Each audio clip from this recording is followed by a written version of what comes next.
In the beginning, God created beast and man so that both may live in friendship and share dominion over a world of peace. But in the fullness of time, evil men betrayed God's trust, and in disobedience of his holy word, waged bloody wars, not only against their own kind, but against the apes, whom they reduced to slavery. Then God, in his wrath, sent the world a Savior, miraculously born of two apes, who descended upon the earth from Earth's own future. And man was afraid of, for both parent apes possessed the power of speech. Hi, this is Trey Pastor, and welcome to my film series, Volume 1 of my review of all five films in the Planet of the Apes series. Excuse me, move over a little bit more. Okay, and anyway, I reviewed the past four movies in the series. Now I'm up to the last and final movie, the 1973 Battle. Excuse me, pull this out. Battle for the Planet of the Apes. Okay, this takes place in 1973. And if you remember, at the end of Conquest of the Planet of the Apes, Caesar had gathered his apes together and basically rebelled against the humans and basically conquered those humans in that city in Los Angeles. Okay, and so they were no longer slaves. Okay, but if you remember, the original way the movie ended actually was with the apes and Caesar speaking very violently, but the studio thought that was too harsh and too unyielding, so they went back and had writing McDowell dub over more lines with a more conciliatory tone, basically where he says, for now, after they, basically took over, we're gonna put down our weapons and if it's man's destiny to be dominated by apes, then it'll be God's will. Okay, so this movie takes place 10 years after that fact.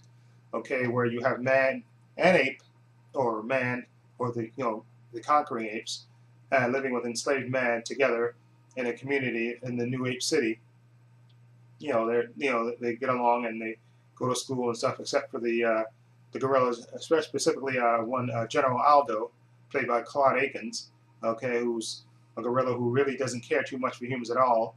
Okay, and doesn't really hide his dislike of humans at all. Anyway, Caesar, is the ruler of this benevolent society with humans and apes living together and trying to, like I said, there's been a war, of course, and basically they're living in huts in this little ape city, okay, and getting along, and for the most part, so, like I said, General Aldo, who's an ape, it's not an ape, it's a gorilla, who really can't stand humans and stuff, and he really kind of barely just tolerates them. Okay, and there's even a great scene in the beginning of it where Aldo's where they're teaching humans are teaching the apes how to spell and also teaching them the basic rule that apes have: ape shall not kill ape, which is basically the human equivalent of man shall not kill man, like a commandment.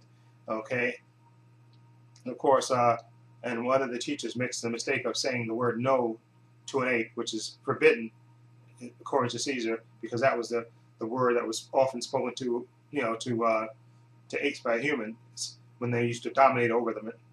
Okay, but anyway, this movie, like I said, Roddy McDowell and Caesar, of course, and you have Paul Williams is in this movie, the singer. Of course, he's in this movie as well as a friend, like I guess a confidant of, he plays Virgil, confidant of Caesar. Okay, and then you also have Natalie Trudy, who plays Lisa, who's now Caesar's wife.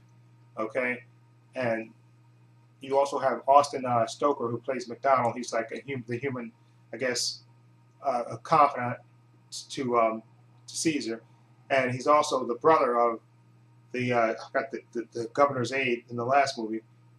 He's the brother of that guy.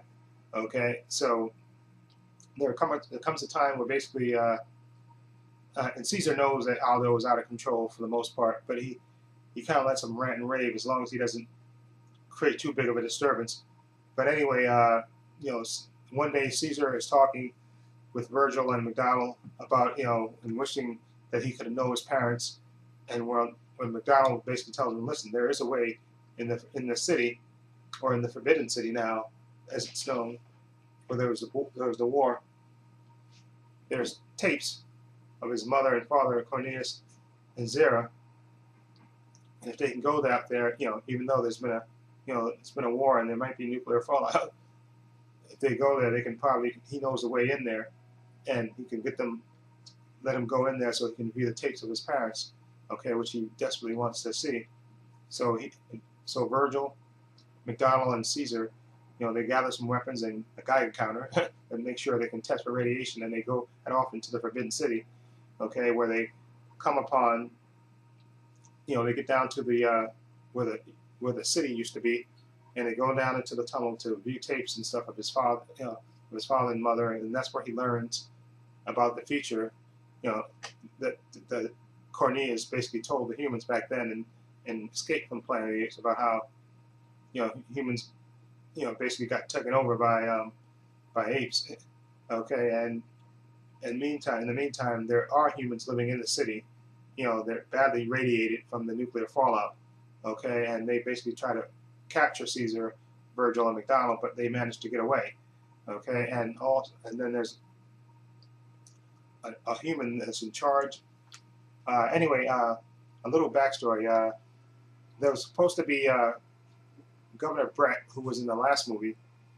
They wanted him because they changed it, because in the original cut of Conquest of the Planet of the Apes, Brett was going to get basically killed by the apes, but they changed it around where they made Caesar basically tell the apes to lay down their weapons, and so they didn't kill him. So they were going to have Brett be Don Merritt, who played the character back in Conquest, to be in this movie and be the villain, okay, or be one of the survivors in the nuclear city, basically in the Forbidden City. They were going to have him be one of the guys, have him be the villain, but he said, he didn't like. I guess they said he wasn't interested in the part, so they changed it to the guy who played the security chief, Culp, the guy with the beard, the heavyset guy with the beard. They made him be the guy that survived in this movie, Battle of the Planet of the Apes. So he decides, you know what? He sends scouts after the Caesar and his two friends get away.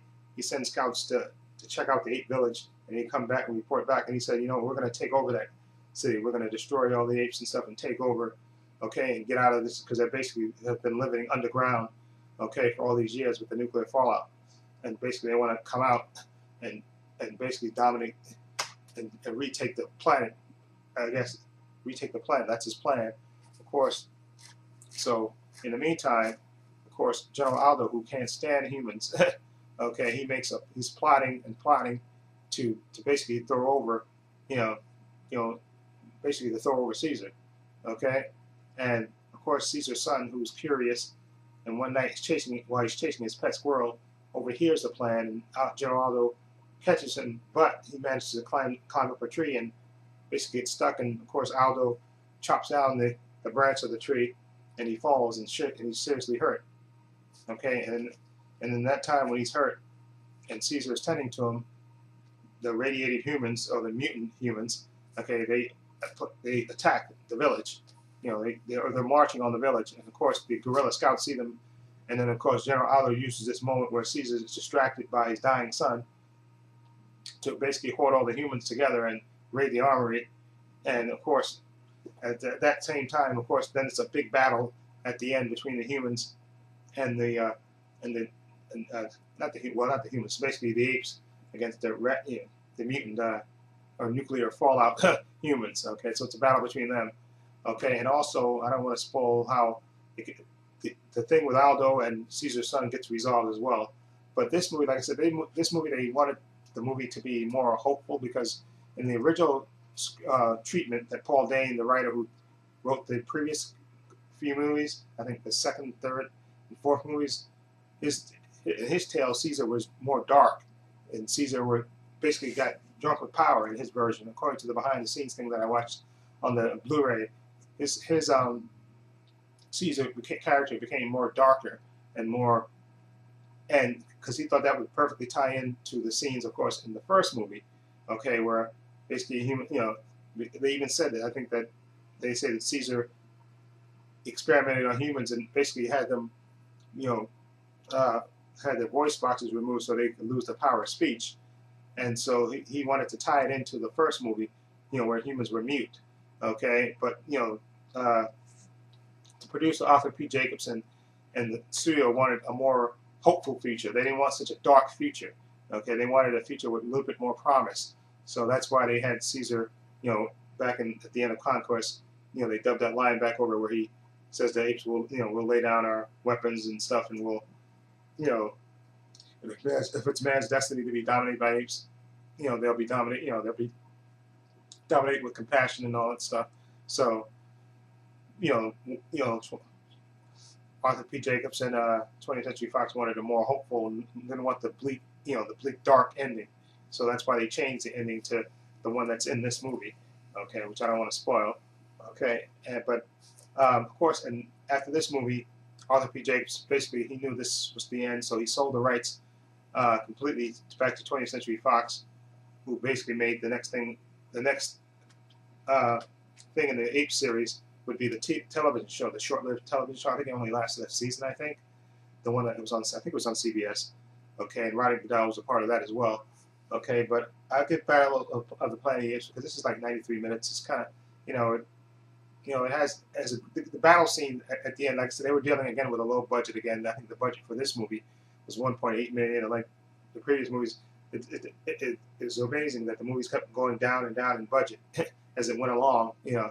But this movie was a decent movie, like I said, and Claude Akins, who played General Aldo, boy, he was something. And Roddy McDowall, of course, as Caesar was, he was beloved itself, and Paul Williams was a good support as his smart orangutan friend, Virgil, right? I think that was his name, Virgil, right? Yeah, Virgil. Okay, and Austin Stoker as McDowell, the human. I guess I guess he was a human, the best friend to Caesar. Okay, and I said it was a decent movie. Like I said, like I said, they were working with a small budget. Okay, but I think it did cover the themes that it wanted to cover, like of hope, of possible hope. Okay, and of course you had the conflict where the apes, were especially the gorillas didn't want the humans at all. They want the humans to be their slaves. Okay, and they didn't want nothing to do with humans and stuff. But of course Caesar was trying, and Caesar still had some anger towards man, of course, but he learned, okay, through his, friendship, with McDonald. I think it's McDonald, right? McDonald, that's the guy's name. Yeah, friendship with McDonald and the other humans and stuff. That, it was, that they could change the future after he had learned what the future was from watching the tapes of his father, Caesar, Cornelius. And from Virgil also, helping him along the way. That they can change the future, that it didn't have to be as bleak. And I think even Virgil mentions in a part of the movie that he thinks that time is like a highway. You can go down all these different paths. Okay, you don't have to go down the path, that's proclaimed by his father, Cornelius, that, that apes would take over and the humans would be their slaves. He said no. He said there could be a future where humans and apes get along and live in peace and harmony. And I think that was the overall positive message they wanted to. Hope. They wanted to give a message of hope, which I think is a nice thing. Okay, so anyway, I'll look at Battle of the Planet of the Apes. I'll give it a 7. It was a decent watch. Okay, I like the battle scenes. Like I said, they had a little limited budget, 1.8 million, and basically they used sets from previous movies and stuff. But it was a decent movie, and like I said, it's 93 minutes, so it goes, and it was decent. I give it a 7 out of 10. Okay, so that's the end of this film series for me. I reviewed all 5 Planet of the Apes films. Okay, there we go. So if you want to check out those videos, like I said, I have it's in a playlist. All these reviews. Well, this one's going to be, once I add it, this will be in a playlist. All 5 of my Planet of the Apes movies. Okay, and that'll be all in my playlist for film series reviews. So I'm over with volume 1. Okay, and also later today I'm going to upload my next film series, which is film series 3. Okay, which I don't want to spoil here. You just tune in and watch the next video. It'll be from my film series volume 3, not 4, volume 3. Okay, and I'll let you, and then you'll know what movie or what next series of movies that I'm reviewing. Okay, because I think I'm still in the process of picking it. But by the time this uploads, I'll already probably watch the movie, whatever it is. And then next week, I'll move on to another film series. That'll be film series number 4. Okay, so I'll be reviewing 2 film series at the same time. Like I said, this is the last of this one. And like I said, I'll be starting the next video in the film series, which will be 3. I'll be reviewing another film, and then the week after, I'll be reviewing film series number 4. Okay? Anyway, let me know what you think of my review of Battle of the Planet of the Apes, and of all my reviews from the Apes movies, which I really enjoyed revisiting those movies. Let me know what you think. Feel free to leave comments down below. This is Trey Pastor saying so long and take care.